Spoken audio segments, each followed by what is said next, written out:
વૃદ્ધાશ્રમમાં એક માં ની છેલ્લી ઘડી હતી. 95-96 વર્ષની ઉંમર હતી અને એ માં પથારીએ પડ્યા હતા.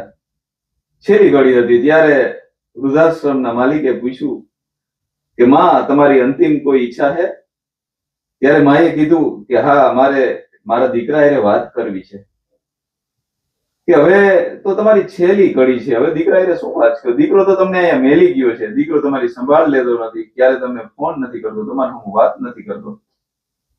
તોય તમારી ઈચ્છા છે? કે હા, મારી એક છેલ્લી ઈચ્છા છે. કે એટલે દીકરાને ફોન લગાડ્યો અને ફોન ઉપર વાત કરી કે ભાઈ માં, હવે શું છે તમારે? હવે મારી હારે શું વાત કરવાની જરૂર? તમારી તો અંતિમ ઈચ્છા છે, છેલ્લી ઘડી છે, હવે તમારી શું ઈચ્છા રહી ગઈ?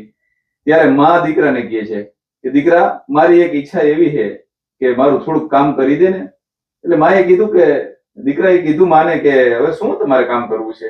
એ કે એક પંખો, જે હું રૂમની માલિકોરા હતી ને, એ રૂમની માલિકોરા એક પંખો નાખી દે ને. એટલે દીકરાએ કીધું કે ભાઈ, તમારે પંખાની હવે શું જરૂર છે? અત્યાર લગન જરૂર નથી પડી. એટલે માં એ દીકરાને કીધું કે દીકરા, મને ખબર છે દીકરા કે તું ક્યારેય ગરમીમાં રહી નતો શકતો, ગરમીની માલિકોરા રહી નતો શકતો. તારો દીકરો જયારે તને વૃદ્ધાશ્રમની માલિકોરા મેળવા આવશે ને, ત્યારે તું ગરમીમાં નહીં રહી શકી.